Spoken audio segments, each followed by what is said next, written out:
we have liftoff. Ladies and gentlemen, welcome back to the Dysfunctional Fitness Podcast. You're joined by myself, Matthew Hosking, and obviously my good co-host, Ben Bodycom. 23.3 is out, Benjamin. What are your thoughts? Personal note, thrilled there's no handstand walks, because for yet another year I've succeeded in evading how to learn them, so I don't have to deal with it in the open. So thank you, Adrian, for making sure that I don't have to keep myself accountable.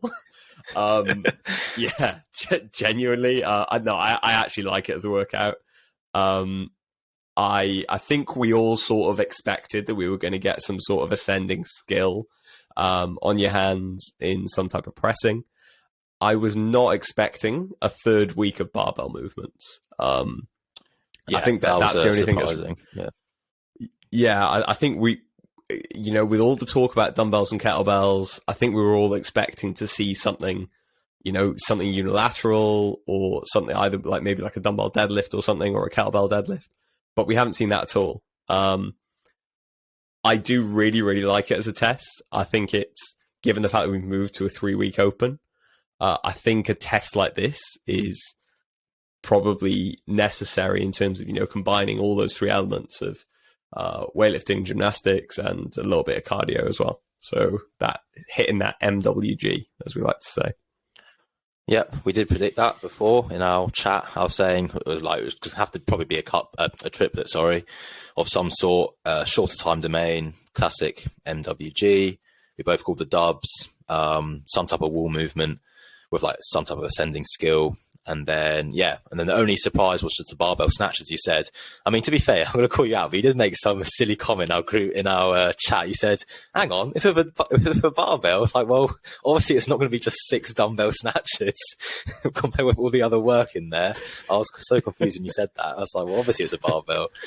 No, because when they announced it, they said snatch, and I was like, oh, sick, dumbbell snatch. I was just like, 15 dumbbell snatch is a bit weird. And then obviously the weights popped up on screen, and I was just like, oh, it's with a barbell. I was like, oh, okay.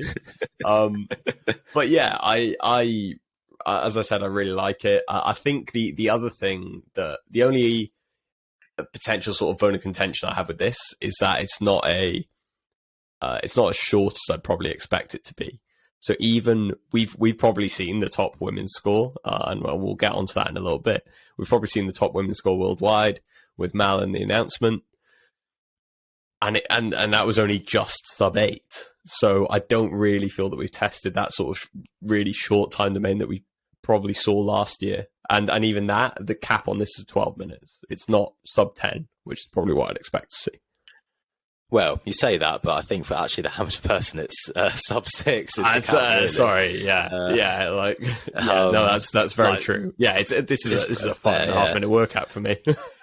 Yeah, because we'll get into it, but the amateur heat, they finished the first 2 rounds in just under the 6-minute cap. The guy finished it, Matt Watt finished it in 5:42.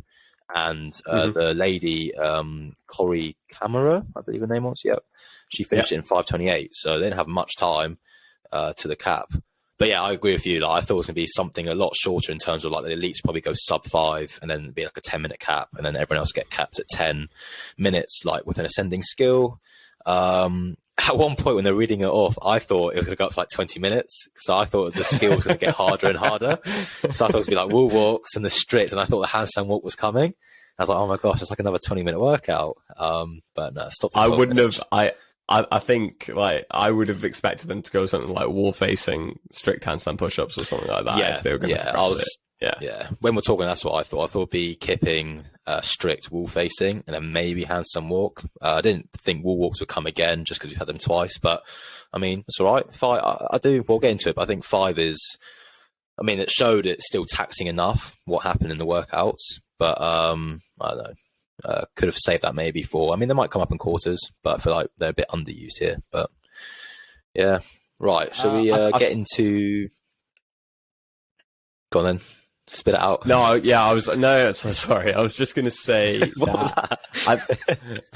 I just started speaking and then stopped myself. I think the 5 wall walks is it's still part of that sort of accessibility type thing, where the 5 wall walks, they're able to scale it a little bit easier in terms of it's not, you don't have to go to 10 inches, you go slightly further out for a scale. And I think that's quite nice, as opposed to trying to scale a kipping handstand push-up. Like, well, what do you end up scaling that to a push-up? Like, you're not getting inverted, which I think is the whole point of this type of test. I'd like to touch on the standards before we go further, because I think it's worth highlighting that this is what the 75th different handstand push-up standard that I've seen. Go for it. Obviously, I saw it. I was like, I didn't really notice, and then I just like wasn't really concentrating on that part. And I saw them doing the handstand push-ups. I was like, hang on, there's no actual. They're doing the tape line of the wall walk. I was like, oh no, another standard. Here we go. Yeah, I mean, I quite like it in terms of it's forcing you. So previously we've had, I'd say the most used one is probably the box. So what was it, the 40 by 24 or something box that we used to using? Something like that, yeah. Then last year, if you wanted to elevate it, so for example on deficits and things like that, it had to be on something that was touching the wall. So in essence, they were bringing things closer to the wall. That meant that you had to have a little bit more mobility in your thoracic to get those reps. Now, this standard like sort of takes that a little bit of a step further, I think. You obviously have to be on the line that is 10 inches away from the wall.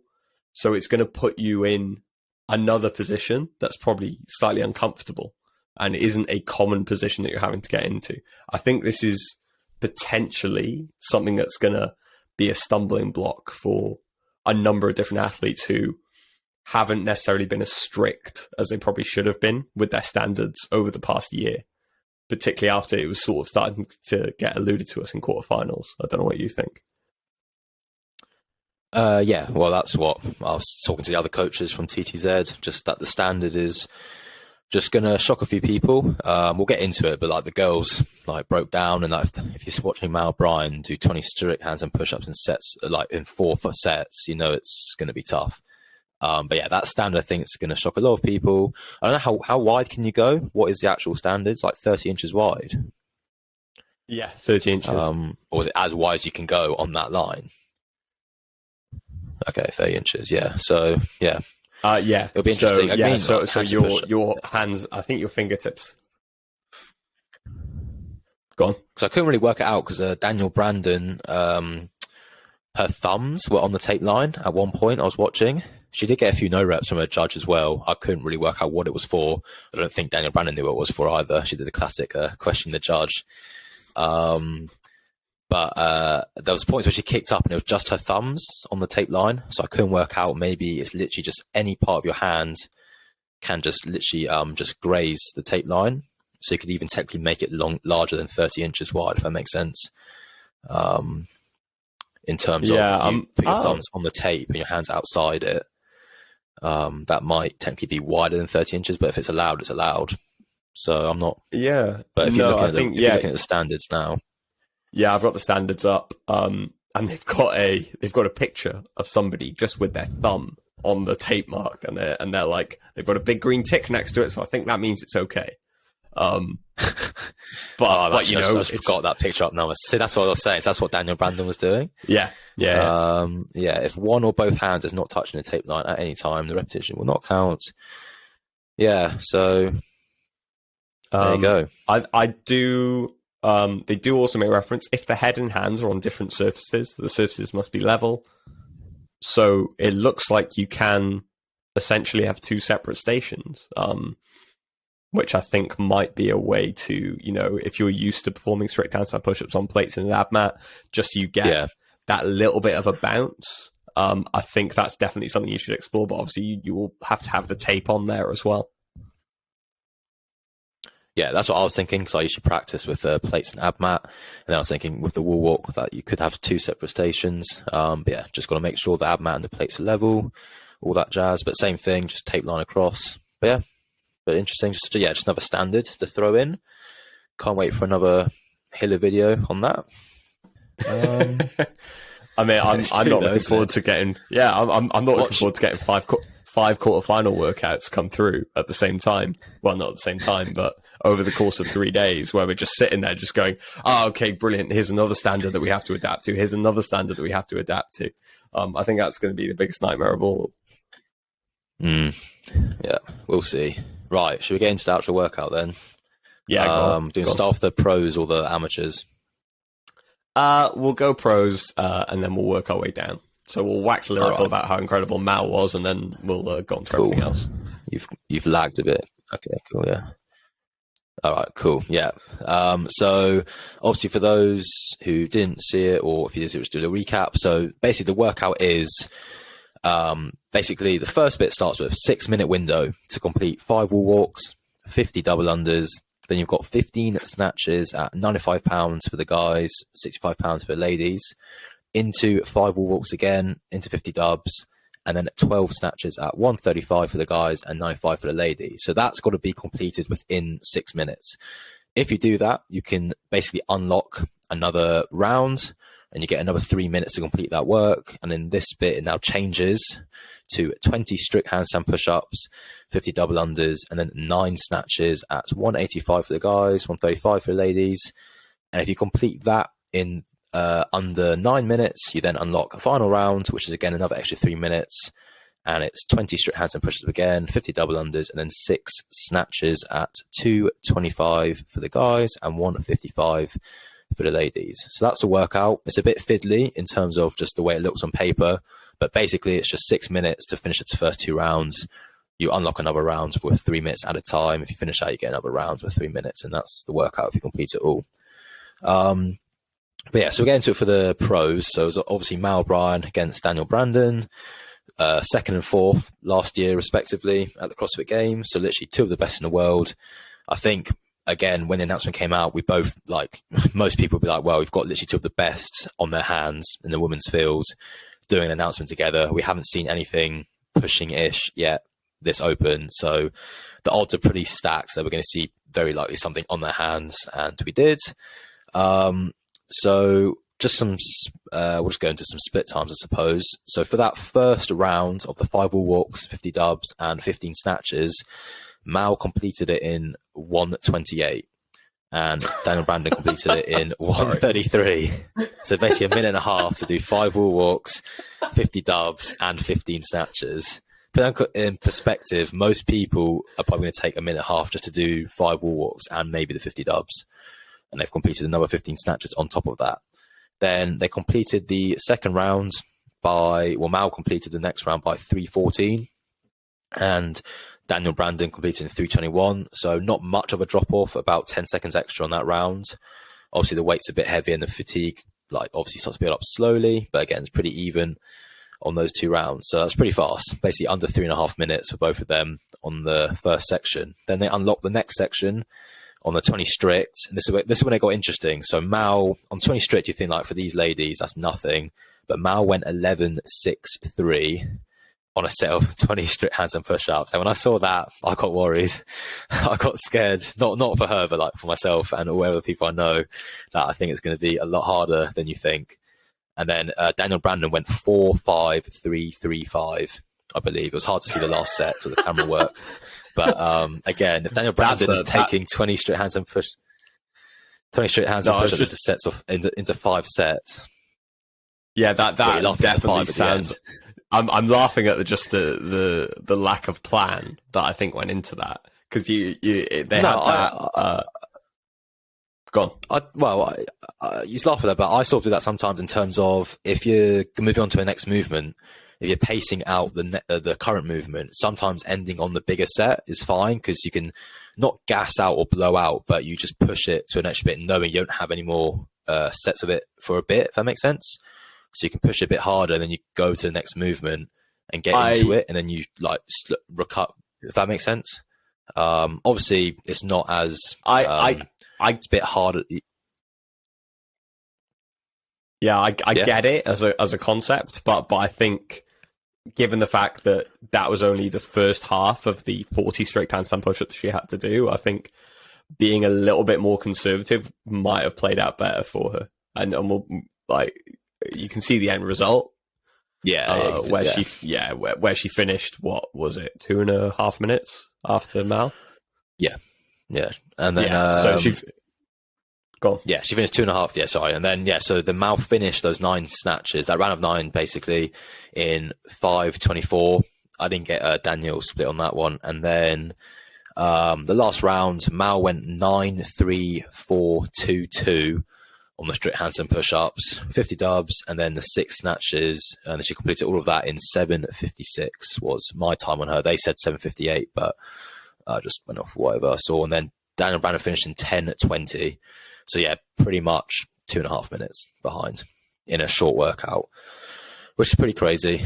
And it just shows Mal's very likely just going to win the CrossFit Games by a landslide this year. But what do I know? Let's save any comments about Miss Horvath and handstand push-ups. I didn't say anything about her. Oh yeah. No, I know. I'm just. Let's not say it. Breaking news. Say it. Laura Horvath does not make quarterfinals. Her and Josh Burniston are in the same category. So catching strays like no. No, Josh, poor guy. I messaged him straight away and I said, just RIP fella. I think you never know. He might shock the world. He might finish the 6-minute window bit of work. Oh dear.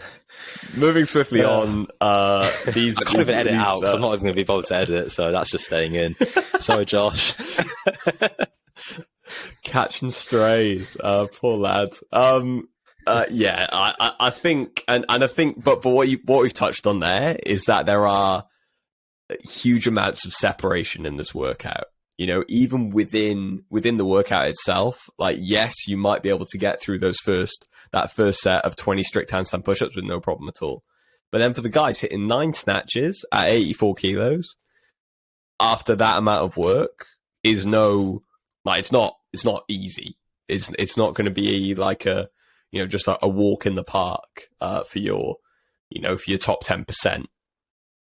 So I quite like the fact that there are different things that are going to limit different people within this workout. And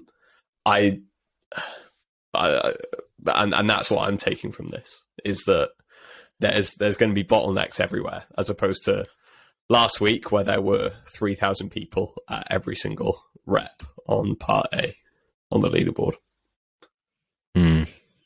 Yes, there was. Don't get me started.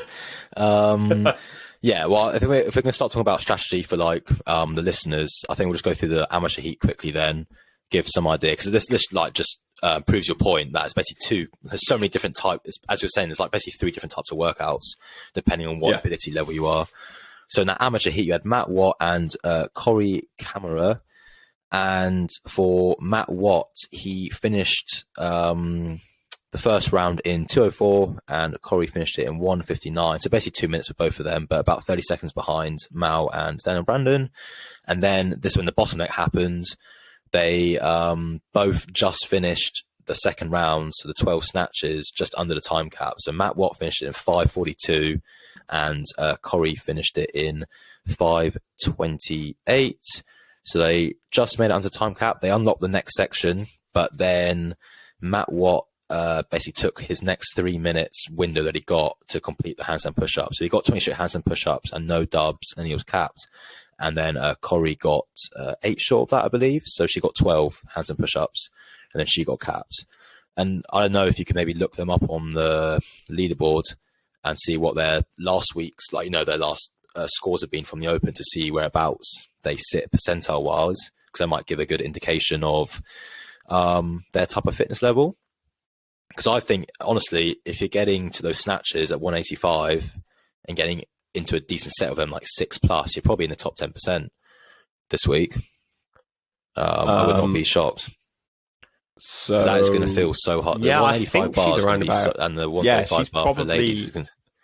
So she got 6 ring muscle ups in workout 1. She got that's good. 5 rounds plus 5 burpee pull ups.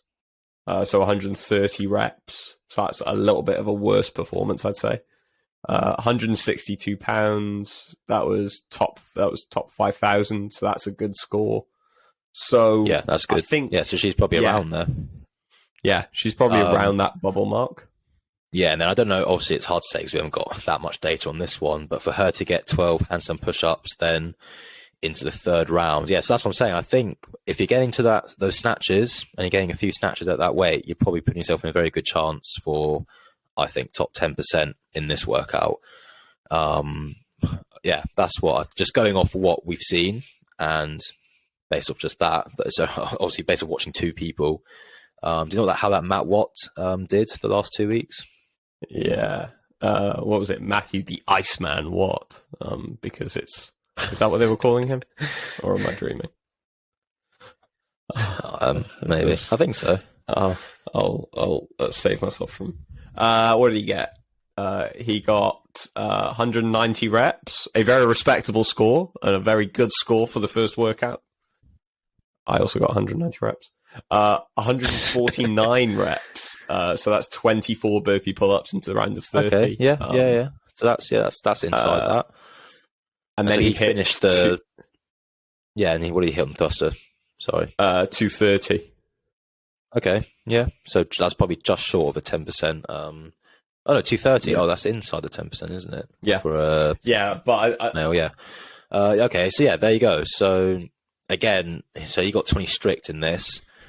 In that first round of the strict handstand push-up. So again, I think if you're getting past the strict handstand push-up through the dubs and into the snatches at the 185, you're probably doing quite well. I know it doesn't sound that much because the first two rounds for a lot of people feel like that's going to be quite easy.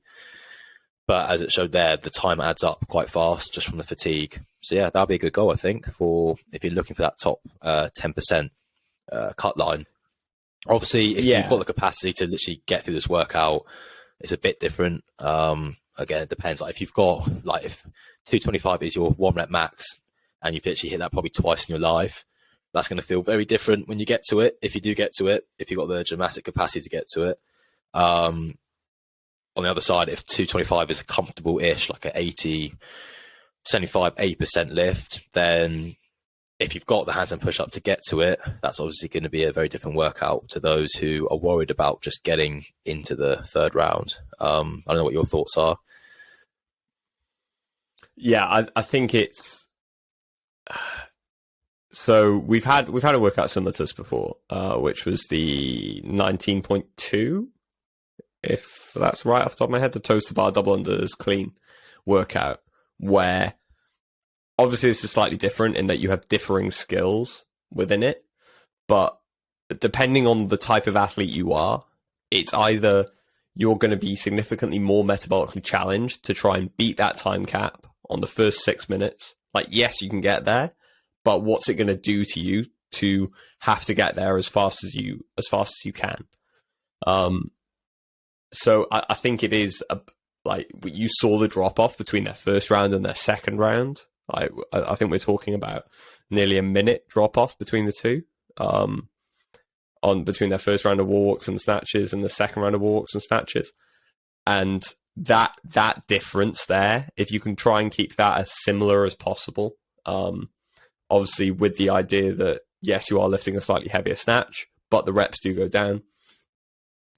I think if you can try and manage your fatigue there and make sure that you're not already hitting muscular fatigue early on, I think you're in a really good spot.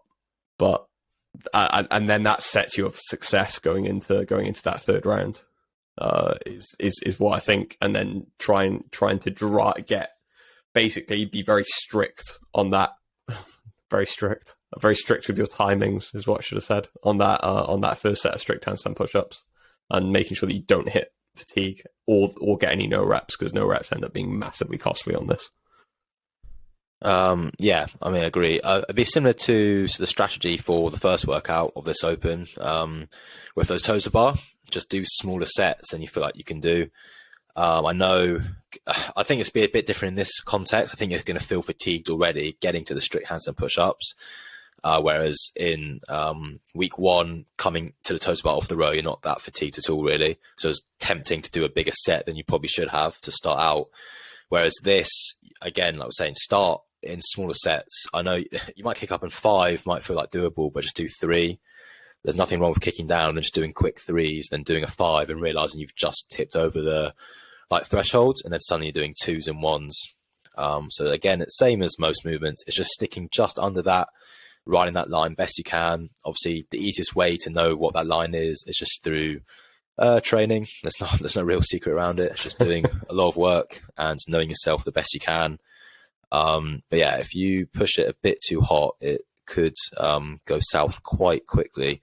One thing I would say, I've done workouts, saying to Ben on the chat before this, done workouts similar to this before, and the shoulder fatigue into the snatch, I think, is going to surprise people a lot.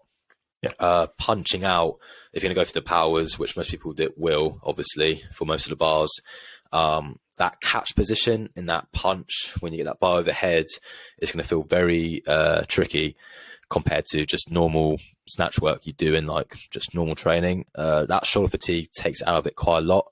Not so much the pull, but just in that turnover, and then when you go for that catch. So just be aware of that. Just have like a thought of that going in, so it's not too surprising when that happens, because it will throw you off a bit if you aren't really considering it and you try to get it overhead and suddenly your shoulders actually aren't firing the same way they usually do. Anything else about that? It's pretty it's a bit of a fiddly workout, but it's also quite a simple one in terms of if you've got the gymnastic capacity, you've got it, and then it's just managing what you have in the tank. There's not too much strategy to, like, if you know you're not gonna get that far into it and you've just got the 6-minute window, it is sort of, I don't want to say a max out sprint, but 5 wall walks, 50 dubs, and then 15 snatches. Again, it depends, but if you're just doing that first 6-minute window, maybe go touch and go for like 2 sets on the 15, so like an 8 and a 7, if you can do that. If you're really if you can't do your hands and push at all, just might just do unbroken, I suppose, fully on the barbell. It's only 5 wall walks, so again, you can push that quite fast. 50 dubs, you can push that fast as well. It doesn't matter if you trip, you just go straight back into the set. And then again, those trying to get into round 3, as we said, temper your expectations on the strict handstand push-ups. Same with the dubs, just cool, calm, collected. And then the nice snatches, obviously just singles. You're going to see some freaks out there who touch and go it maybe in sets of 3 or something, but for the normal person, you're just doing singles, and they'll be slow singles. That's, as we said, like top 10% is going to be that cut mark, so every rep there will matter quite a lot, so you don't have any misses from doing anything silly there. And then if you are lucky enough to get to that final bar, cool, have fun with the 6 snatches at 225. That'd be a good test. Have fun trying to stabilize that overhead. Exactly. I think one thing I did want to touch on, and as you were talking there, like walking through the workout and talking about the fact that it's just a gymnastics capacity workout, if we compare this to the final workout from last year, which was the pull-up chest to bar muscle up progression, with double unders into ascending weight thrusters, it's a fairly similar style of workout, where the double unders are essentially redundant. Yes, here, because you get a little bit more pressing fatigue, they are, and it is a skill that you need to have, so that it is in essence, it is potentially a bottleneck for somebody who does not have that skill as of yet. But I think prior to this, you and I were talking about, well, I don't know whether it was you and I, but I've definitely been talking to anyone who'll listen, which is just talking to myself. I've just talked to myself pretty much, talking about the fact that I've been expecting to see a lot of like progressions on that. So I wouldn't be surprised if there was a version of this workout that started with single unders and then went into double unders. That I think would have been a slightly, but I think he probably looked at it and got, you know what, we haven't got enough of a skill test within this, so I think we'll save that for next time. But I envisage that's what this style of workout that we've started to see might look like next year. Yeah, I mean, I think we're both saying leading up to it. Well, I did say, well, again, with the ascending skill, with the jump rope, if there was ascending skill handstand movements, I wouldn't be surprised to have seen ascending skill on the jump rope, so singles into doubles, and maybe if they're feeling frisky, a single crossover after the doubles, which would have been interesting.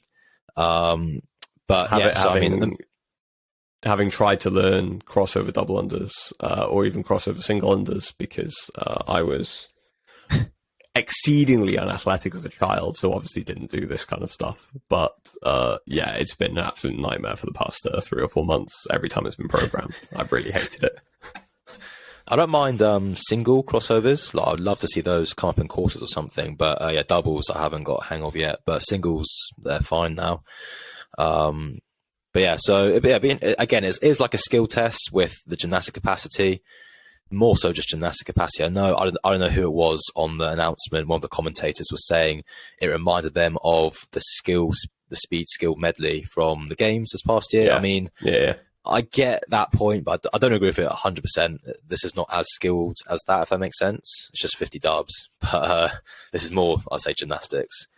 But yeah, I think. Yeah, I mean, there's no single leg exercises. There's no difficult pulling exercises like pegboards. I mean, yeah, exactly. Legless pegboards into single leg pistols, like on the same leg, into L-sit, parallel, handstand walk, shuffle, press hands. That's it. Yeah.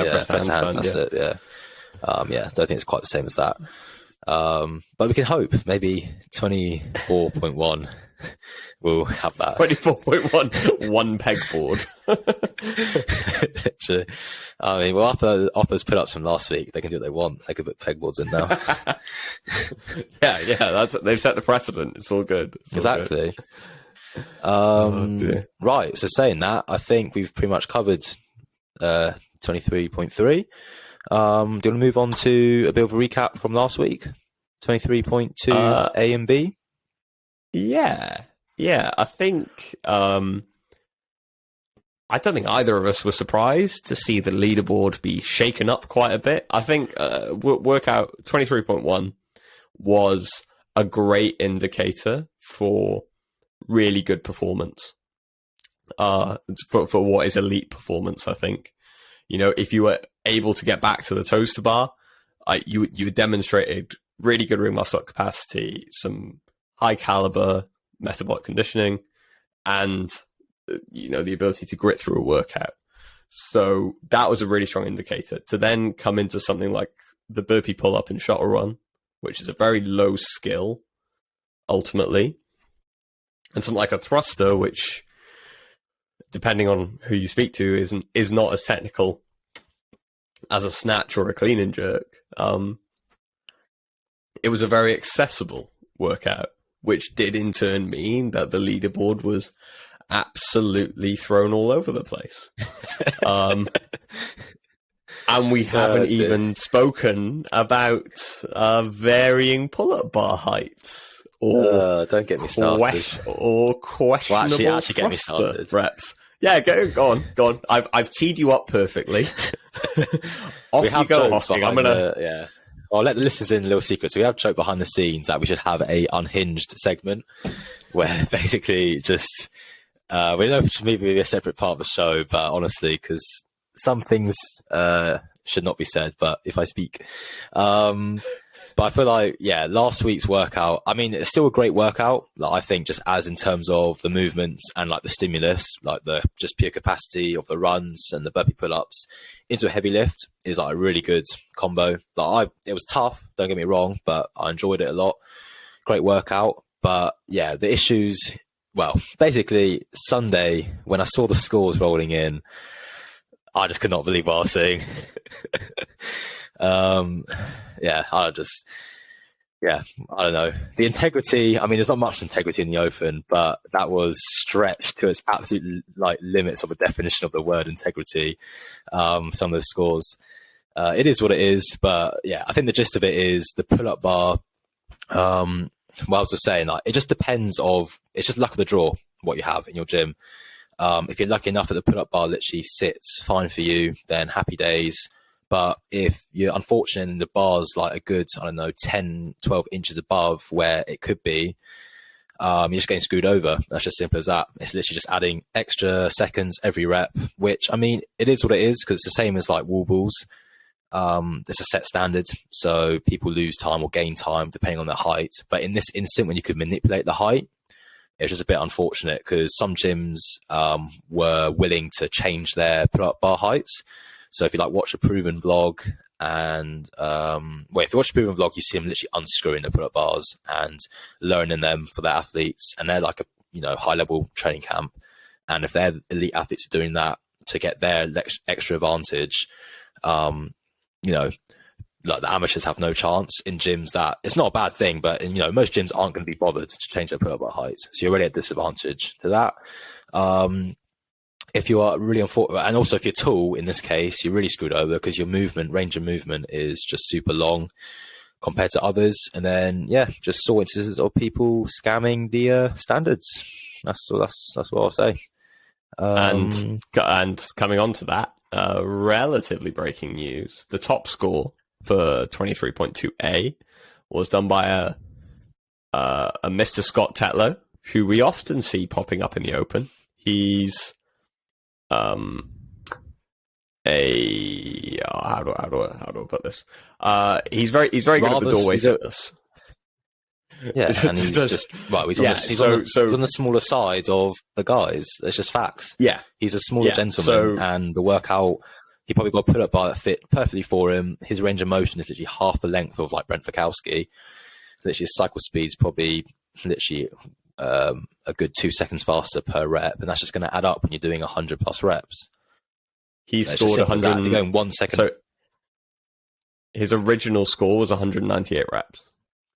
His video submission has been reviewed, and he's received a 15% deduction to take him back down. Yeah, to take him back down to 169 reps, which drops him down to 422nd in the world. In the video that's been posted, this is all coming from an article on the Barbell Spin. So shout out to Brian there for posting that. You can see him, for those of you watching the video, I'm going to do another classic bend demonstration. For those of you on audio, just imagine me doing it. It's all good fun. His hands overhead, pulling his scapula down as hard as he possibly can, and his elbows a little bit bent, and he is about a couple of millimeters just under the pull-up bar. So he's been penalized. He's still sitting in a fairly decent position overall. And somebody else is now expected to win it worldwide, who is Charles Curran. Isn't he? The actual fittest member in CrossFit Mayhem. He is indeed. Rich phoning who? Did you know he's no longer working out at CrossFit Mayhem? He's at CrossFit Krypton. Yeah, I saw that. He is indeed at CrossFit Krypton. Yeah. So yeah, it's look. We've had a lot of contentious issues with standards. I think you're always, as the sport grows bigger and bigger, as more and more people come into it, you're going to see more and more of this. And I think it's very, very difficult that until people stop doing the open in their own gyms and instead start going to a local area that has neutral judges, where everything is standardized. Like, so say for example, you have one gym in Leicestershire that hosts all the CrossFit gyms in Leicester and has them over a weekend. Like, that's the only way that you sort of mitigate these types of errors, where it's all centrally run, as opposed to being run by individuals trying to make non-standard workout floor plans work for them. Is what I'd probably say is, like, if CrossFit want to take this a step further, that's potentially something that would happen. But obviously, that is sort of the death knell to the community, I guess. Yeah, it's tough. Like, what can you do? It's the open. Every gym's different. It is what it is. But I feel like it's just as I was saying to you before this, for some reason, this workout in particular, people just took absolute liberties. That's all I'm going to say. That's literally, there's not much to say. Some of the scores are just unbelievable. But yeah, just those people who did that, just do better. Don't scam the system. Like, why? I mean, but you go. No, I was going to say, should we move on to some... What do you say? No, all I was going to say is, like, for those of us who are potentially, 200 spots out of quarterfinals, these things matter. These things matter. But now there's no handstand walks.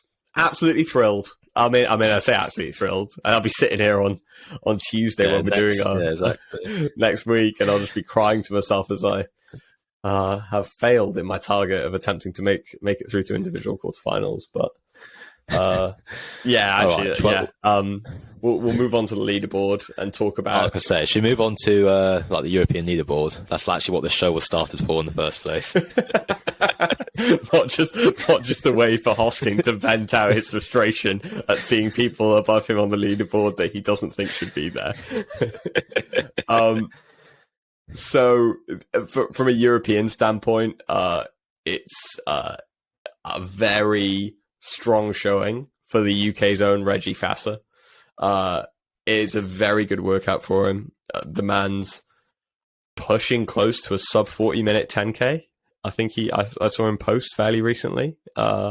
So he's looking very fit at the moment from a running standpoint. We know he's got that sort of, and he's incredibly strong as well, hitting the 141 kilo lift on the thruster, doing it one and done, posting it on Friday early doors as well. It's a big call, and shows that he's just sort of dialed in and focused on getting to that next stage, and that's all he's caring about. I think working with, because I think we've referenced before, now working with Yami at the training plan. I'm excited to see what Reggie can do this year, in all honesty. Yeah, no, very impressive. What did he hit? He hit 311 pounds. So what's that? Just up 141 kilos on the run. Yeah, 140. Yeah, so very impressive combo. That's very, very impressive. Big score. Yeah, where's he overall worldwide in the Open? He's like we were 4th, 5th, or something. I think he's currently 5th. Top 5 worldwide. I mean, he is one of 4 Europeans in the top 20, which is currently, it's Reggie. We then have Anyol Akai out of Spain, Alex Catoulis.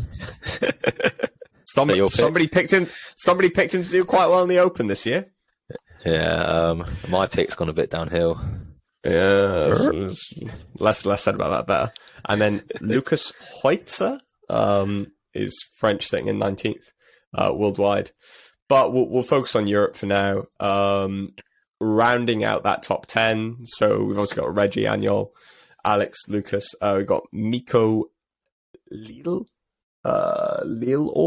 I believe. He's Estonian. Andre Houdet going team this year, but still absolutely smashing it in the Open. So fair play to the guy. Aldis Upanik's in 7th, Willie George in 8th, Luka Dukic in 9th, and Anastis Artemis. And then Sam Parkin out of the UK in 11th, which I think he hasn't been in the UK for a while, but I think he's come back to the UK now because it looks like he's done all these at Wakefield CrossFit. So back in the UK, which is really good to see. Yeah, we had a BKG in 15th, who Brian Friends put in his least impressive performances on the thruster. Hit 276 pounds. Well, to be fair, that list was actually quite interesting. You should go watch it. Some of the really strong guys did not put up big numbers. That Oscar Luis Del Mora or something, like the Mexican kid? He only thrusted like 275, 280. And Bron, I'm pretty sure, Bronislav Olenkowicz, that's his name, full name. He only, again, thrusted like 275, 280. So quite surprising low numbers for those guys who like usually put up huge numbers. Just going further down, who notable names put up some interesting scores? We had Koski absolutely. Yeah, Koski absolutely spanked the first one. Won at 182 in part A, and then a 267 in part B. Which confuses me how he's so far down, because a 182, isn't that like the best out of everyone above him? And I know his thruster wasn't great, but it's not that low. So it's interesting how the points have shaken out, to be fair. Because for like our level, the runs meant a lot more, if that makes sense. And like, but if you look at who's Tiago Luzes out of Portugal's directly above him on 276 pounds, so there's a 9 pound difference, right? And that is 1,100 places. So we're talking that would put him in the top 20 in Europe, like no bother. I suppose the bottleneck for like the run one was basically anywhere from 150 to 165 or 170, because the most average top scores are 170-ish. And then obviously if you pass that, you're in a very small realm of people who are doing that. Whereas obviously in the snatch, literally every pound, shout out the conversion loophole, mattered greatly. So but yeah, so the thruster pretty much has knocked him back quite a lot, because if he had got that same thruster as the guy above him, would he have not jumped up pretty much 1,000 spots? He'd have been in the top 20 in Europe. So, oh no, it would have been higher. He would have been 1,000 spots. He would have taken up to about 13th. Oh wow! But so that's interesting. Play. Only a few pounds cost him quite a lot of spots. Be interesting how he does on this one. I think they're quite good for him. He's pretty good at handstand stuff. But we'll see. Yeah, he's. Should we move on to the ladies then?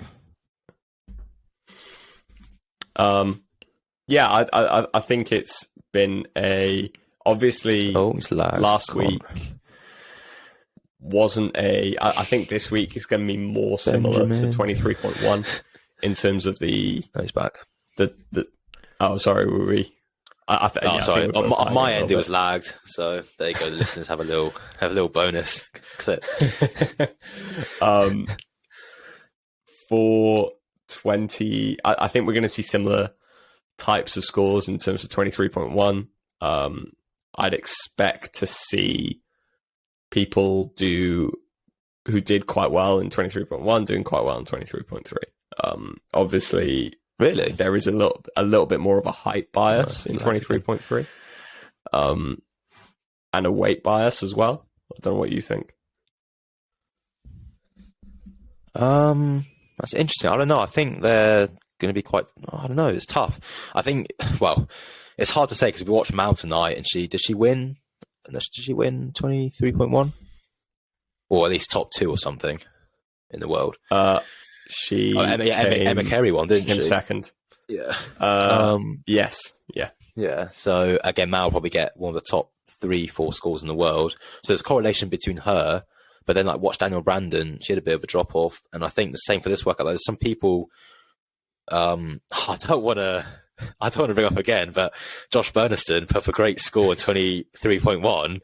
But is that going to correlate to this workout? My spidey senses tell me no. So I don't know. It'd be interesting. I mean, we'll have to check it out once we recap it. But I don't know if there'll be a strong correlation between them. I think it's a completely different workout, to be honest. Obviously, the fittest always just rise to the top anyway. So there's always a correlation between, the top 50-ish in Europe or whatever. They will just move around depending on what the workout is, but they're still fit regardless. So they're always around there. But yeah, it'd be interesting to see what the correlation is actually. I do not know. Yeah, most definitely. Yeah. Well, we'll dive into the women's side of things, looking at where we are overall on the leaderboard now. So we've got 2 Spaniards at the top currently with Aijana Moya and Elena Calatala Sanajoya. Thank you, Spanish lessons when I was 5. Elisa Fuliano from the games last year. Emma McQuaid pulling Let's it back go. from Let's what go. what was allegedly an uncharacteristic poor performance in the first week. This one, I mean, I don't know about the barbell weight, but this one could be a good one for her. So she could sneak number one. Yeah. Then Claudia Gluck, Manon Angonis, Gabby Magala in 7th, Amy Kringle in 8th overall in Europe. Really strong performance from her. Jacqueline Dahlstrom in 9th and Ella Vonga in 10. And then just outside that in 11th is Helena Collins, which is really remarkable. I'm not entirely sure what her plan is for this year, whether she's going team or not, but really, really impressive performance so far. So, yeah. Yeah. And then also, I think just like in general, the running scores from last week, obviously this is just bodyweight movement. So it's the same basically for guys and girls across. Obviously, as discussed in my little rant, the height does play a factor, but I mean, not like a lot of the girls, they're only a few inches smaller than the small guys, so it's not really that much of a difference anyway. So some of their scores are ridiculous as well for ladies. Like the girls getting to 160 plus is very impressive.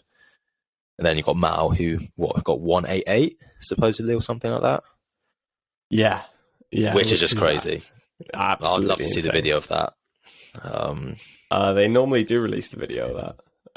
Yeah, I haven't seen any footage of it yet, but I'd love to watch that. I've seen some guy's video doing it at I think his score was like a 181 or something, and he was moving. I think it was like 181, maybe a bit less, maybe like a 179.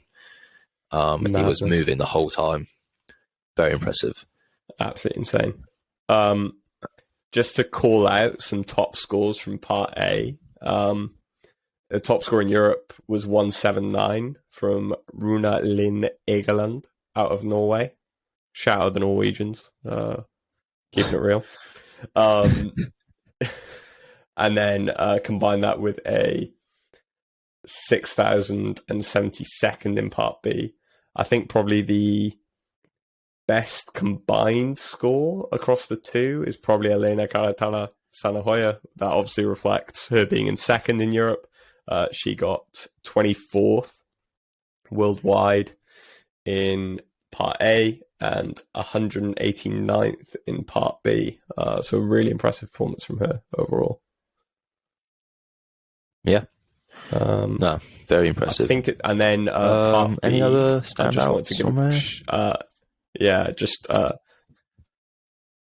Part B, Helen Nutter from Blueprint, taking the top score in Europe for the women, 10th worldwide, with a 224-pound lift, which is really impressive. So big shout out to her as well. Cool. Do you want to go just to the UK leaderboard then? Should we go ladies? Just stay on the ladies. Just let me. I did have it. There we go. Cool. So overall, we've got Amy Kringle in first, Helena Collins in second, Loz Storwood competing out across CrossFit Invictus in third, Taylor Howe in fourth, Jennifer Muir in fifth, Lois Smith in sixth, Mads Harris in seventh, Helen Nutter, as just referenced, in eighth, Georgia Davenport in ninth, and Sam Harms in 10th. What is interesting is I think the number of these people going team is quite high. So for the individuals, I think you've probably only got Amy and Taylor who are confirmed going individuals. A couple of the others I know definitely are going team. So yeah, it's really interesting to have a look at on the female side. That's one surprise, Hannah Phipson. She's all the way down in 37th. And I believe she made semis, didn't she, last year? She did make semis last year, yeah. So that's a bit surprising. I mean, looking at her numbers, it's just the she was a bit behind the pace on the run, not massively, but enough to drop a few points. And then the snatch, again, a bit weaker compared to the other Thruster? top ladies. Oh, just, You mean thruster? Sorry, thruster. Sorry, it's 10:30 at night. I do apologise. Please forgive me, the 2 listeners still listening at this point of the podcast. But the thruster. Yeah, which I think, and I think, like, we've touched on the fact that having a single modality test be introduced and being 25% of the total score does completely disrupt things. I think if you look last year at Mal and Tia, who across the 3 scored workouts that we had in the Open last year, like, they were still in single digits, whereas the leaderboard looks completely different this year. With the thruster coming in as well. Yeah, that's what I'm saying. Because I think when we did our picks originally, we both said like Mal probably win all of them or like come top 3, but unless it's a heavy lift, and then lo and behold, we got a heavy lift, and that does just throw the leaderboard into a bit of a whirlwind. But it is what it is. Look at the men. It is what it is. In the UK. Yeah, Reggie's still on top. Sam Parkin, as already referenced, in second. Josh L. Sharma coming in third. Out of CrossFit Invictus again. David Sharonki in fourth. Dan Tai. Oh, Sharonki's listed as high performance. Oh, no, but he's done the CrossFit Lina. Dan Tai in fifth. Strong performance from him this week. Zach George in sixth. Connor Pinnington, last year's Open winner from the UK, in seventh. Harrison Bell in eighth. James Strudwick in ninth. And James St. Ledger in 10th. I believe that's James St. Ledger is an older gentleman. I think he's in like the 40s, isn't he? He's 39. Okay, that's it, yeah. That's very impressive. He did regionals a couple of times back in the day, I think. Was 19th in the age group semi-final last year. Made it to regionals in 2018 and was 32nd then. So he's been around for a little bit of time. So he beat Reggie on the run. Yeah, he's a 175 he's a fit guy. Wow. Connor Pinnington 180 on the run, which I haven't seen the video, but I can sort of imagine doing that just based off what I've just seen, like a picture of him. Like, he looks quite like, that small, bouncy, light type of person who probably has a spring in the step and like just shuttle runs and burpees probably fits quite well for him if you've got a good engine on top of that body type. Anything further down? I mean, it's pretty much the normal guys, I suppose, like all the UK boys, really. 9-2 crazy. Oh, and we scroll down to 30th. And who's that? It's little Matthew Hosking. So despite the fact he's been complaining this whole time about what this workout's done, he's still on 30th in the UK. So he's... Well, I'll use this just to further that point. If the standards were better, I believe I would have got another at least 5 reps, and that would have been 162. And if you go up the leaderboards, 162 is the same as someone in 19th, and I've got 2 better scores, so that put me in 19th. So that's why I'm salty. But we'll leave it there. So yeah, 30th is not bad, but I think top 20 definitely is what my capacity showed. But it is what it is. We go on to this week. I look forward to powering about 100 bar. But yeah. So, but who else? I mean, Mikey Steele, a bit surprising in 35th. I thought it'd be a bit higher up, but Philroy Peters. I mean, Mikey's all his scores are really consistent. Like, they're all within like 500 spots of each other. So it's not like he's had. Oh yeah, it's not like he's had like a bad single workout. I don't know if that's just because he's like, some people don't take it. They say they don't take it seriously. I don't believe that though. Like I say, I don't take it. Like it doesn't matter, but you still give your best effort when you do it. So I don't believe that when people say they take it super easy. Like so maybe he's just not, quote unquote peaked here. He's just waiting to build up through quarters, try qualify for semis, all that jazz. Philroy Peters, 37th, again very solid across. Again, the thruster for him just held him back a bit, I suppose. Who else we got? Just pretty much all the normal guys, really. Tom Watson, But yeah, big score on the shuttle run. That makes sense. He's got a big engine on him. And then the weight a bit low, 245. So I suppose he just needs to get on a strength cycle. That's not even meant to be funny then. I'm not. saying nothing if I speak. It's just facts. It's just facts. Who else we got? Harry Lightfoot. Wasn't he close to making it to semis last year? Yeah, it wasn't far off at all. I think was it the shuttle wall ball one that held him back a bit, or was it the handstand push up one? I can't remember. One of them I know I think derailed his chances. I think it was similar to Dan Ty in that it was the shuttle run. I mean, that, like, let's be honest, that workout messed up a lot of people. Well, it makes sense. He got 150 on the shuttle run this past week. So I suppose it's probably the shuttle run one that did him in at quarters last year. Above him, Rob Morgan. Rob Morgan's fit lad, doing quite well, 47th. But yeah, nothing like too surprising. No. And I think I'm excited to see how this what happens this week, because I think that's going to be a good indicator of where people are going to land. Like, I'd almost say, right, if you, I think to be honest, this has been a really good set of tests, and I'm excited for what is going to be tested next in quarterfinals. Because I think seeing the tests that we've already had, I think that's a really strong indicator of, like, we're not that as biased as we've been in previous years. So yeah, I'm just excited to see what's next. And quarterfinals are only a couple of weeks away. So yeah, it's I think you forget sometimes that you don't get that much time between the Open and quarterfinals, but you really, really don't. It's only a couple of weeks.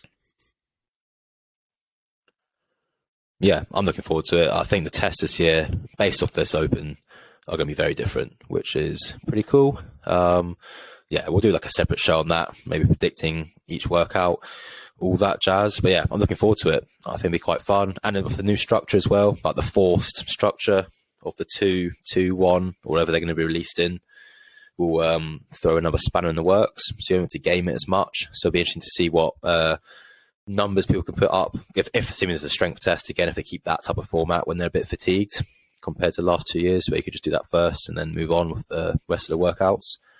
But yeah, exciting times ahead.